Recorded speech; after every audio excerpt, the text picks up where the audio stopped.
Welcome to the Convergent Impact Leadership Podcast, where we explore real leadership stories and strategies to inspire meaningful action and purpose.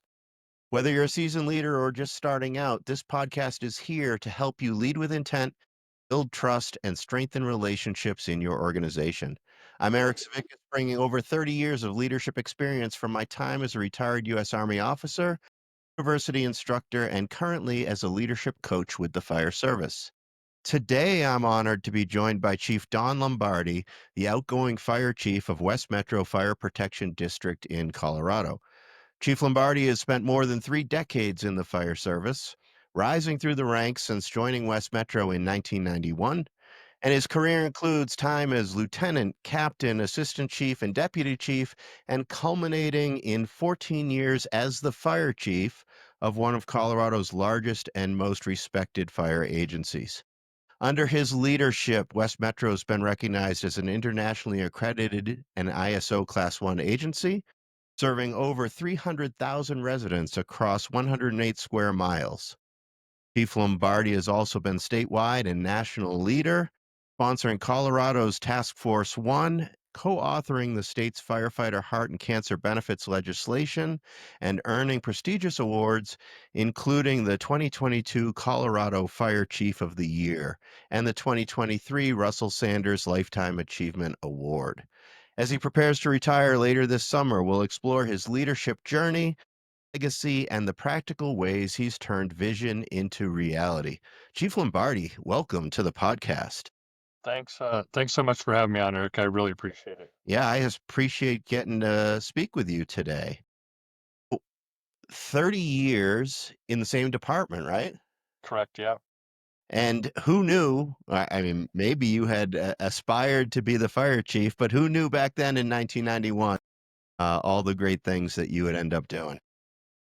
Well, I appreciate the kind words. I'm not sure all of the great things I've done. I never really aspired to be the fire chief. When I was in the academy, in fact, I was at a thing with a call of professional firefighters last night, and one of my classmates is the secretary treasurer. So we were laughing about our journey and such. And he even asked me, he goes, "Did you ever think about being the?" And I said, "Absolutely not. I never thought about being the fire chief. I think as far as I wanted to go was being like a battalion chief or here at West Metro, a district chief, where I could still go on calls, still be with our folks, and still lead."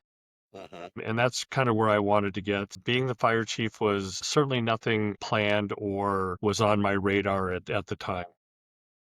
Before we even get to the fire service for you, there was a whole, or at least the beginnings of a different career before that, wasn't there? I had read that you were a teacher and coach. Is that true? That is true. So I taught kindergarten through second grade physical education, and then I coached many different sports, but mostly swimming. So I've coached anywhere from 5-year-olds all the way up to national collegiate athletes. And so did you have a passion for teaching and coaching as you were starting out professionally? And did you think that you were going to just pursue that as the career? What caused the shift? So when I was in high school and before that in junior high, I was part of a local search and rescue team, a Repo Rescue Patrol. And so the founder of that was a school teacher in Littleton High School. And he was big in the search and rescue community, and he found out that adults had a hard time leaving work to go do search and rescue. So he started this with high school students. So I was a part of that. And then my interest, we worked with Littleton Fire quite a bit, and Littleton Police. And so my interest really kind of gravitated towards those things. In fact, my sister was a police officer in Littleton. And then we had a lot of service in our family. My oldest brother, retired colonel from in the Air Force. And then my little brother was a first lieutenant and used to jump out of really good planes as a meteorologist for the Rangers. And Okay. so we had that in our background a little bit. So I knew I wanted to be a firefighter then. And then as when I graduated from high school, mostly my mom, but my parents wanted me to get my 4-year degree. And I knew that it was very competitive to get in the fire service. And so ultimately ended up at the University of Colorado and got into my best friend that I was living with, his dad was a teacher and he was going to be a teacher. I thought, man, what the heck, let's go in and go that route. So doing that, I got a teaching job. I got married and then got a teaching job right out of that after that in Denver public schools. And then right when I was tenured with them, my brother-in-law, my wife's brother, he's now our deputy chief for operations here at West Metro. He was here at with Bancroft Fire, then turned into Lakewood Bancroft, and then West Metro. But after all our mergers, but he called me up and he said, "Hey, look, we're hiring, and I know you still want to be a firefighter. Are you interested?" And so I went and tested, and then ultimately got hired. And like they say, the rest is history. There you go. And so two different careers, obviously, but I think very similar in many ways. If I do the quick beer math here, if you were fire chief for 14 years at West Metro and you were there for 30, then from an outside perspective at least it sounds like a pretty fast rise through the ranks. Would you attribute some of that at least to the skill set you developed through teaching and coaching? I'd really want to say yes. So I think that probably had some to do with it, and me being a little more outgoing on with things and being comfortable with people and understanding people. At West Metro at the time, with our merger, we were growing quickly and rapidly, and the times that we were allowed to promote of having so much time and grade and things before we could promote, mine marched out to be really a fairly quick path with that. And so I attribute that part of to it being timing and luck. But hopefully, the things that I learned, and I tell this to people a lot, and I tell it to my organization, and I say with great respect, everything I learned about coaching and teaching kindergartners, I use every day as the fire chief. And people, I say that with great respect, not that our folks are children, but I learned how to understand and deal with people, especially at kids level, because theirs are basic needs, a lot of basic needs and a lot of things that they need from, just a personal perspective as opposed to, a professional type perspective. So I learned a lot from them. And I think just thinking about it, since the fire service is a people-oriented business and leadership is about people, you can't go into kindergartners saying, I've got a certain number of bugles on my collar, and I'm mixing the professions here, but you can't, like kindergartners will understand authority and some of the basics of that, but you've got to teach them in a way that allows them to resonate with what's going on and do the thing and tap into, their excitement and passion for learning, et cetera, et cetera. I can imagine that skill set with what you said about kindergartners being very much the same in leading people in the fire service in a way that doesn't rely on the bugles. That's exactly right. And, I learned a lot then to give them a story, or let them understand what the meaning is behind this, or why are we doing this, or what's the purpose of this. And that I learned again from a coaching perspective too. If you don't mind, I have a really quick story. Sure. Swimming Please. swimming is very difficult for a lot of the folks, and to be proficient in, all the strokes. And I remember one of my swimmers, she was, my gosh, she was as good as you can get. And she was 10 years or 9 years old, but super good. But I had to put her in some of the more difficult events because no one else could swim those. And finally she comes up to me and she goes, "Coach, why do I have to swim all the hard events? Why can't I swim the fun events?" And I said, so Cammy, I said, the reason you're in there is because I really need you and I need to rely on you. And I gave her some reasonings why. And I said, you are the best swimmer that I have, and I need to have you in some of those spots. I will put you in the fun ones, but sometimes I'm going to need you to do some of those. And after she understood, it became a lot easier path for her. And then it was interesting how much more she excelled after she understood that. So I learned a long time ago with coaching kids and such, if you give them the information, if you let them understand or provide them the understanding for that, or the meaning behind things, then they pick up on that. They go, okay, I get this. Now I can really work hard towards that. Mm-hmm. And I bet it wasn't just I need you to do this, but I need you to do this and I know you can, right? That's exactly right. And then I brought it back to the team and I said, and this will help the team out for Mhm. us all to be successful. So that was super helpful for us to be able to do something like that. That's great. So as you moved up through the ranks and eventually, I say eventually, fast became chief. What are some of the things that you did as fire chief that you're most proud of, whether it be initiatives or a culture that you created or things that occurred there at West Metro as you look back on your And I appreciate that ask, Eric, that question. I've been asked that a lot lately for me to reflect back on what we've done here at West Metro. And there's a lot of things I'm proud of. I'm proud of, the organization and where we were before I became the fire chief. And not that we were bad, it's just we were very much siloed in what we did and how we did stuff. And so I think today our culture is, can it get better? The answer is yes. We always work on that. But our organization allowed us to build a really super good culture here at West Metro. And there was a lot of things that led up to that, to have this culture there. Prior to me being the fire chief, I was the administrative chief here. So I did a lot of stuff with budgeting and really behind the scenes did a lot of the fire chief stuff. And so the organization knew all of that. And so as we were going through, like a lot of other agencies, we had budget problems and things like this. And so after I became the fire chief, we had 2 suicides. 2 of our firefighters took their lives. Never have had that before. And, before that, I looked through things with rose-colored glasses going, everything's all hunky-dory here and those things won't happen to us. Well, I got, smacked in the teeth with a 2x4, and both of them I grew up with. I came on with one, and then the other firefighter that took his life was in a class behind me, but we went through paramedic school together. We did a bunch of things together. So as the fire chief, I had to run the organization or lead the organization or guide the organization, and then personally had to grieve for my 2 friends. And so one of the things at that time, I knew we needed to work on things from a mental health or mental wellness perspective. And I did not want it to be a checkbox of going, oh, okay, chief, you did this and check. So we've really institutionalized it and culturalized it here in our organization of mental wellness. And then the other thing that happened for us was we lost an election to raise a mill levy by 800 votes. And with that loss, we had to change service. In fact, reduce a lot of our service. And so for us to be sustainable, and this is right after the housing crisis, the housing bubble back in 2008 to 2013.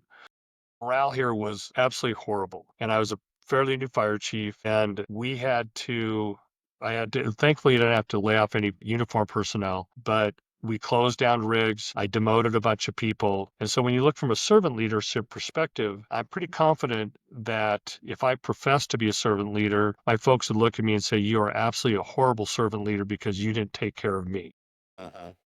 Was more transformational, that if I can make the organization healthy, then the individuals will be healthy. And that's really where my focus ended up being. But from there, again, morale was horrible. And I knew that we had to, again, do something. And so one of the things that I was trying to do at the time is, if you remember, community paramedicine was starting to take some form, take some shape. It was more of an adjective as opposed to, or a describer as opposed to something tangible. So I knew we needed to do something. We've been doing fire-based EMS with transports here since, for 50 years now. And so I knew that if we were doing the same thing 5 years from that point, we would be like dinosaurs. So I knew we needed to do something, but I was trying to do it by myself. And so I felt like I was running through mud. And so had some folks from SAC Metro come out from California, and they gave us a leadership class, and they talked about their strategic planning teams. And that resonated greatly with me. So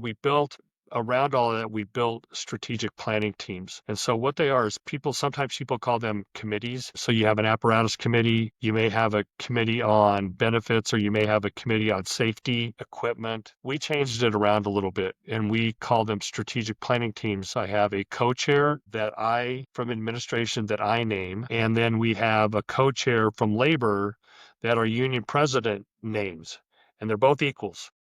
So they make up whatever team it is. So now I've got nine or 10 strategic planning teams. So I've got a strategic planning team. So let's just take for apparatus, strategic planning team for apparatus. And I have 2 co-chairs on there. They build out their team.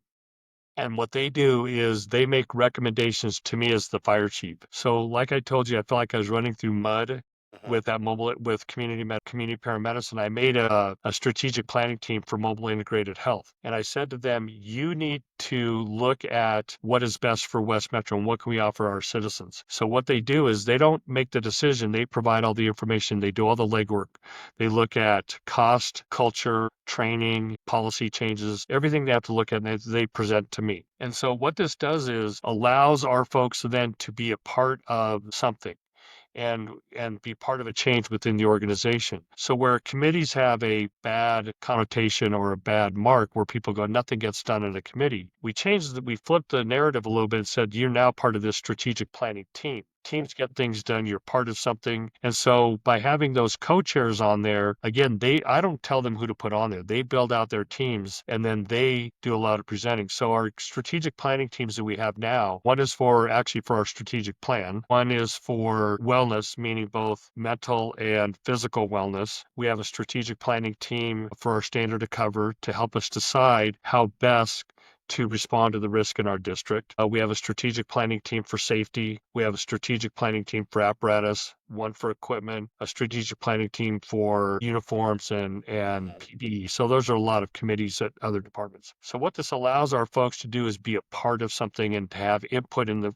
how the direction of our organization is going. So going back to what I was talking about earlier when we had that election and morale was horrible, our strategic planning team for the strategic plan that was their starting point and for accreditation for us and to build our strategic plan. And they wanted to do an internal survey. And I said, this is going to be an indictment on me, meaning they're going to come back, and because I knew what the morale was like. And it was. When I say an indictment, people were upset, people weren't happy, communication was horrible, things like this. There was from their perspective mistrust. So there's a lot of low-hanging fruit that we were able to take from that and quickly change some of those things around and had a much more buy-in from our folks. They understood more as I communicated more with them. And so ultimately, we were able to start building a culture here of more of trust from that point on. And then what happened with those suicides really kind of put us all in the same boat of we're grieving, but we're a good organization. And so now, long story to get to the point is I'm really mostly proud right now of our culture. We built a culture of certainly it's family. We have our funny uncles and we have some of our quirky aunts, but we are a family and we have each other's backs on what we do, but it's at a high level. And so, our folks know that this is their place.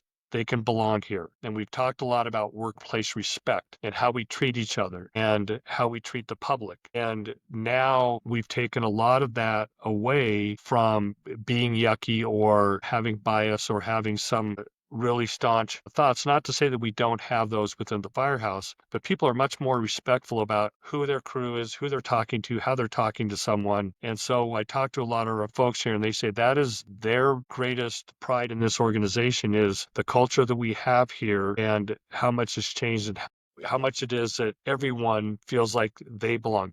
West Metro is their place to be and that they have a say in the organization. And so that's really, I think, for us culturally allows us to be the successful organization that we are today. And that's really good, and lots of great points in there and success stories and that culture becoming what it became. But do you mind, Chief, if we go back to those two suicides for a couple of minutes? Sure. I think you and I have an opportunity here to talk about a subject that is incredibly important and tragic. Let me give you some context here of where I'm coming from with this, and you can tell me if it gets too personal and stop me at any time.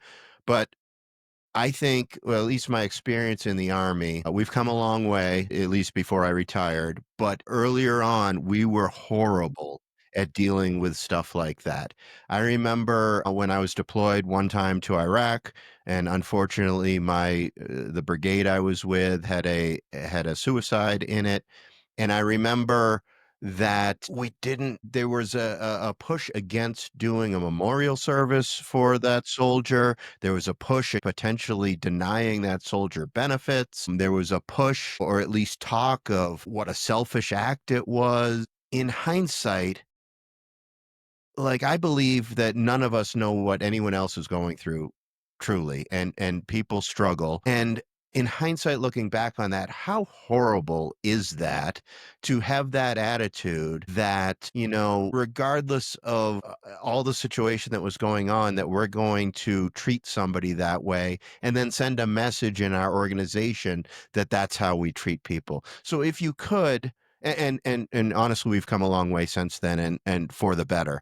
But could you tell me what the mindset was like in the fire service, or at least in your piece of the fire service back then with those suicides, and then how you maybe saw how you responded to it and what that did for the culture?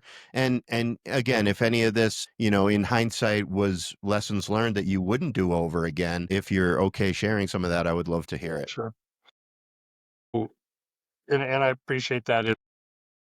I've had a lot of now time to look back on that and think through it. And, I was a brand new fire chief and there was really no book about this. And when I kept trying to thumb through my fire chief book that I facetiously had, Hmm.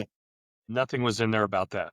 And so I was doing what I thought was best from my heart. This is one of those where I really relied on my heart. And Eric, I don't feel like puffing my chest, but I felt at that point I was the right person at the right time for going through this with our organization. And nothing against our former fire chief. It's just, I think it would have been much different. And I just felt that gave me a lot of strength. That gave me a lot of peace to go, okay, I think you're the right person to manage this for the organization. But with that, as you alluded to, that stuff was new. At least for me, it was new. And we are light years ahead. Are we where we need to be? The answer is no, but we are light years ahead of where we were, especially here at West Metro from a mental health perspective and mental wellness. But at the time, two things. Yep. So in a line of duty death, in the military, I understand it's not far off, but in a line of duty death, when one of our firefighters goes through a roof and goes in the basement and pays the ultimate sacrifice at that fire, serving their community, we throw out all the bells and whistles. Hmm.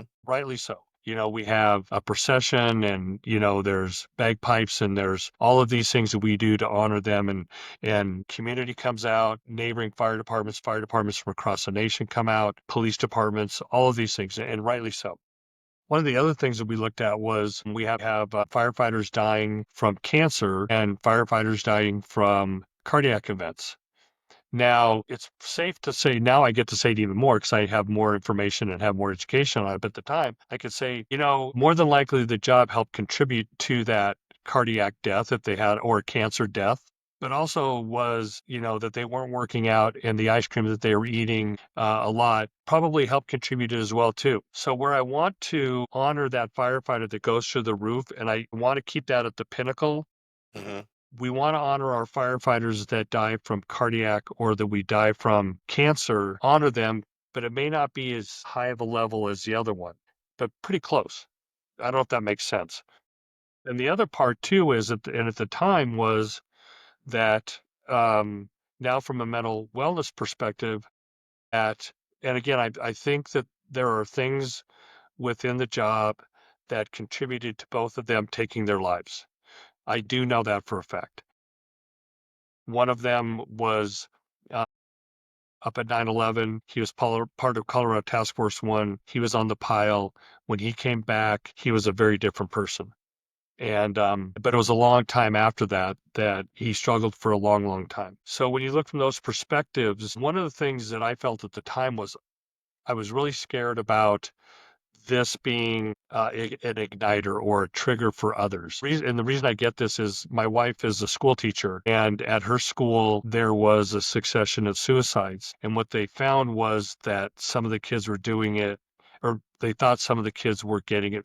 When I say attention, that's not a fair way to say it, but this person, they go, oh my gosh, look at our friend Tommy. Everybody was so sad. He got all these things like this. And then they tried to emulate something like that. I was very fearful that that might happen with somebody that's struggling within our organization. So I told our organization at the time, we are going to honor the service that they provided our citizens, but I can't do the full blown, and again, these are my words, water down when of what we do for somebody that is serving their community and falls through the roof. Do I feel that way today? Now that I know more about that, probably not as crass as I was back then, but I was very firm about that. I had a lot of people upset with me, and then after the fact, they came back and told me that they realized that what I said was correct, or at least in their mind was correct, that the way that we handled those suicides was probably the correct way to do it. And so now, with mental wellness and stuff, what I've learned from all of that is to, again, not make this a checkbox, but we need to build resiliency within our folks and give them the tools to be resilient. And so now I get to say that we now have a full-time mental health coordinator here at West Metro, that she's not she can be a counselor, but that's not her main job. Her main job is to provide programs and be a conduit for our folks to help guide them or help navigate them to get help that they need. And then and I told her, I said, what I want to do is a lot of bud nipping. I'm big on bud nipping. If we can stop things when they're small and take care of them when they're small and give people the tools and resources to take care of something small, then it won't become this big, huge problem as they go along. And so we've done a lot of that, and we've got a lot of resources. One of my firefighters who I grew up with is retiring Sunday, and he said, I need to thank you for providing all the resources from a mental health aspect. And so he knew the journey that I was on because he went on the same journey with me. And he knew that the folks that had taken their lives, he was close to as well, too. And he said that, again, taking stigma away, allowing people to have the time to be able to seek that help is such a huge, huge benefit for our folks. And the other thing too is, and I don't know if you know about this, but our board of directors is very much in tune to the mental wellness of our folks. So during negotiations a few years ago, typically it's a union during negotiations saying, hey, like we want this raise or we want these benefits. So after they negotiated all that, and this came from one of our members, one of our chiefs to me, to the board, they ended up saying, okay, we get all your negotiations. Now we want to offer you something else. They ended up giving now they're called self-care leave days, but 2 mental health days, self-care leave days per year for every firefighter. They don't have to use vacation. They don't have to use sick leave. If they need it, they take it. And they get 2 days a year. And so if they need a blow from something, if they need a rest from something, if one of the examples was, if they've gone on a SIDS baby and it didn't work out, and then this is the anniversary of that call, and they go, boy, I can't be here. Or if they go, I want to do a ton of stuff, I just can't be at work today. It's too much of a load. They can take those and they can call up and say, I need a self-care leave day. So just having that for our folks, knowing they have that, they may not take it, but knowing they have that is such a comfort for them, knowing that they're supported by not only our administration and me, but also our board of directors to realize that, yeah, sometimes people just need a break. And so we're able to do that. So the suicides really kind of, it was very impactful for all of us. And again, would I do things the same? I think probably so, but probably with a little bit more, grace than I did at the time, just because again, I didn't know what the heck I was Sure. doing. I And was I trying to build stuff. appreciate the bit of vulnerability there in you at least wondering, right? Would I do it the same or not? The benefit of hindsight is always going to be different. Yeah. As I was listening to you, I was wondering, and thankfully I didn't have any suicides when I was in command, but I was wondering how I would have reacted, right? When you're in the seat, in the command position, things obviously feel different than the benefit of me being a civilian now and saying I would do X, Y, and Z. But I do think it's interesting as I was listening to your words, right? And you were describing, somebody that had unfortunately fallen through a roof or versus somebody that had died of some of the contributing things like cancer versus the suicide. It's interesting to me that the photograph of that individual that we would put up at the memorial service is probably something either in a Class A uniform or in their bunker gear, smiling, holding an axe or a iron or something, right? And it's that picture, the same of them in their uniform, regardless of if it was cancer or suicide or a line of duty death, because we're celebrating them as they served, not them as they passed. And I think it's just interesting to think about, right? And maybe that gives us perspective of of how we treat people, even if the end state is tragic and unfortunate and not the way we would do it. No, and I think the way you put that makes great sense, and that gives a perspective on how we honor them regardless, and like I said, I know so much more about mental wellness and suicide than I had before at the time, and I'm confident that things on our job contributed to them taking their lives. I'm sure there were things that were personally in their lives that contributed as well too, but I know that things here contributed to that. And that's really what I want to do now is, and have been trying to do, is to alleviate that. I know that there are still people struggling. I know that, but if I can give them as many resources as I can to say this fits me the best and how we do that, Mm-hmm. then I think that ends up being a win for them, a win for all of us too. Okay. So let's shift to something a little bit happier. At the beginning, when I asked you that question about things that you were most proud of, one thing I remember when I was at the Keystone Fire Leadership Challenge conference last year, you were part of a panel discussion in one of the main sessions. And I don't want to put words in your mouth, but I believe you said something to the effect of being incredibly proud and feeling accomplished that the chief search to find your replacement was going to be internal only, and that to you was a testament of succession planning and the growth and development and all the things that go into having a deep bench of people that could move up and fill the role. Talk to me a little bit about that, and if I am accurate in saying that you felt proud of that. Yeah, you're very accurate. So I do think that there's a time and a place that an agency needs to go outside. Either they need a new direction, a new culture, a different take on leadership, whatever it may be. I think there is a time and a place for that. And and again, before I was the fire chief, we had hired the chief before me came from an outside agency. And I was really bummed, and I wasn't eligible, but I was really bummed at the time that we didn't have people prepared internally because we didn't have anybody in the process. And it really bummed me out.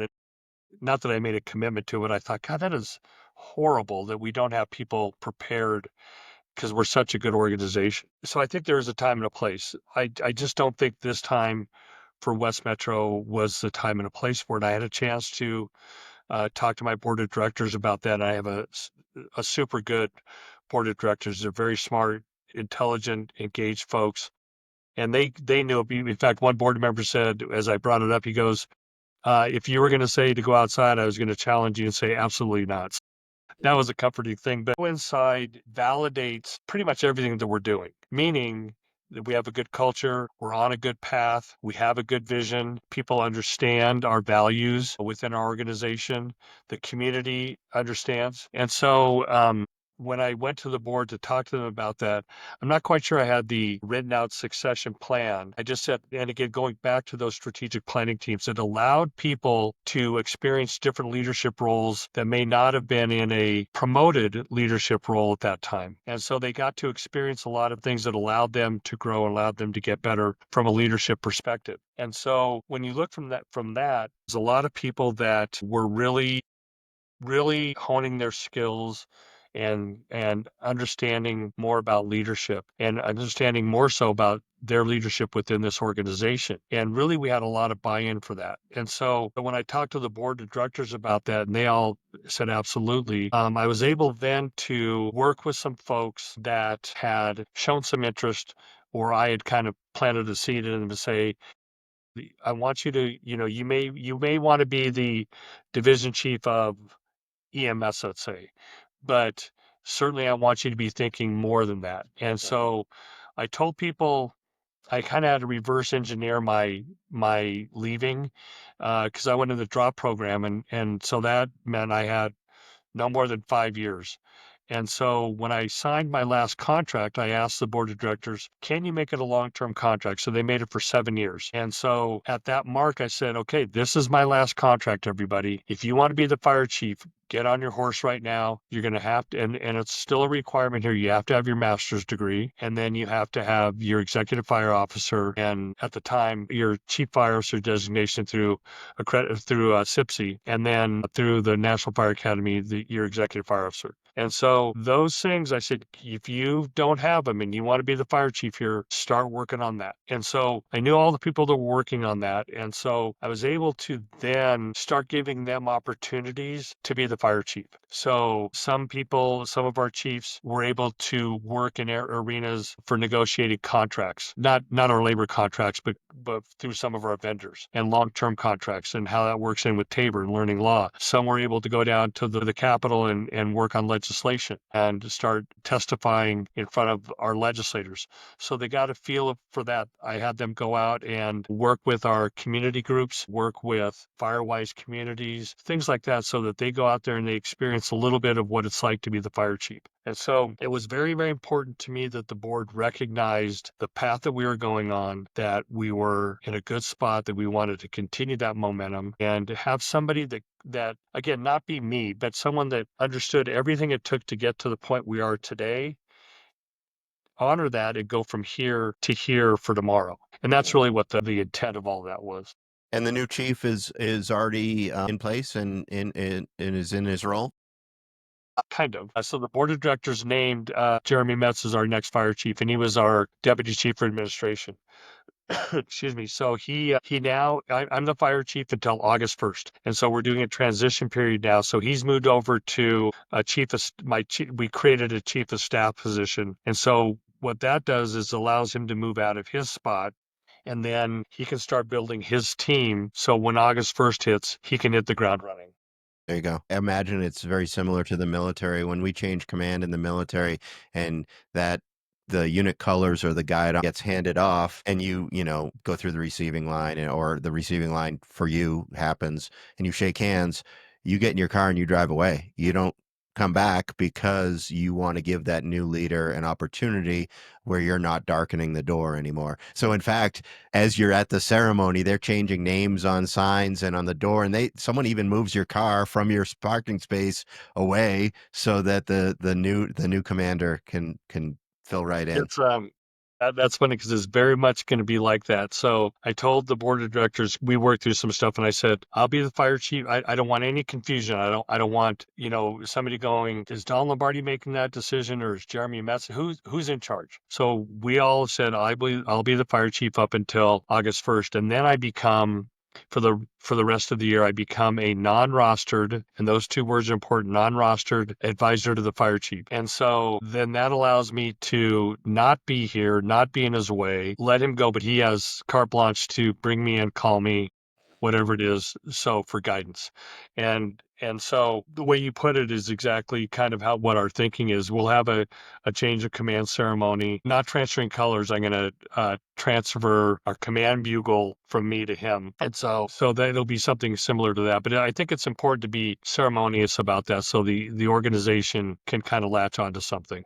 And then maybe the ultimate testament to the success and him being ready for the position is that he never calls you, right? Like, I mean, that might hurt personally that, hey, no one's calling me, no one's relying on me anymore, but that is the measure that everything's good, right? Yeah, I think you're right. And yeah, you're right. Probably deep down, it's like, why is he not calling me? He should be falling apart. But our folks are so good. And I wish you look at the talent that we have here at West Metro, especially at our chiefs level and all of our levels. But our chiefs, Jeremy is a very talented, well-respected leader within the industry here at West Metro. So you're right. He may call me up just out of being nice and say, hey, what do you think about this?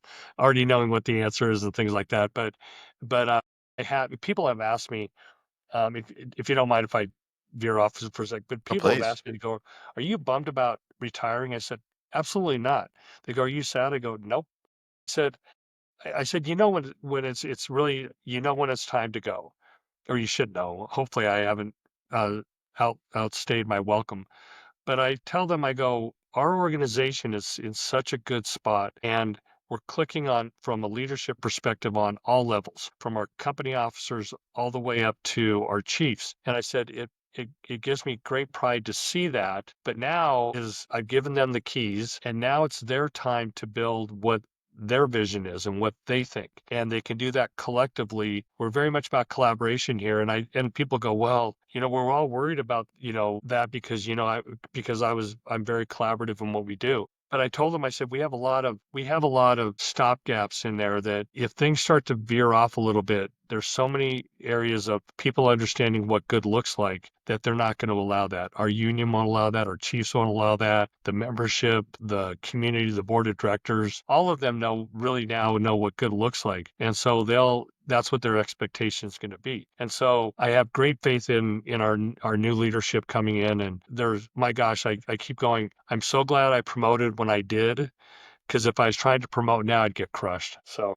So, Chief, as we wrap it up here today and reflect on your incredible career, well, before I ask the question, I bet you, like many others that serve in a profession like yours or me in the military, when I read your bio at the beginning, probably it was cringy to hear some of those things because you don't see yourself as fire chief of the year, or you don't see some of those accolades that have been bestowed upon you.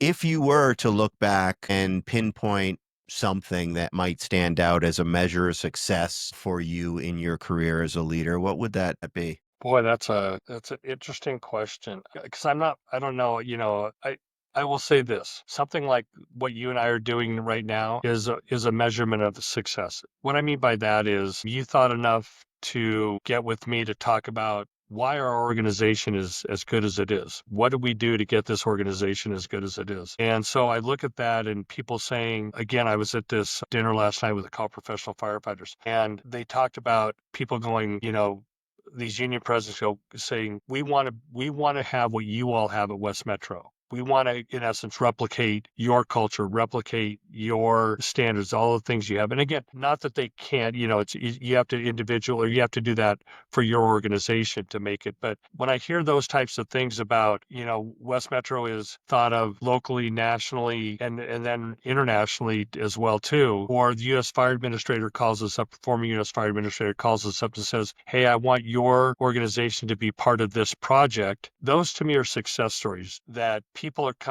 recognize how good our organization is, how smart our people are, how dedicated they are, how caring they are. Those to me are the measurements of success. And, when I get an email and I know other agencies have this, but our stewardship is off the charts here. I get emails and calls all the time. This one lady said, I saw that you were over my neighbor's house. Before I could yell at my husband to shovel off all the snow, your folks had it all done. Or a lady said that you came on my dad. I would have never known you were there. You got from the grocery store.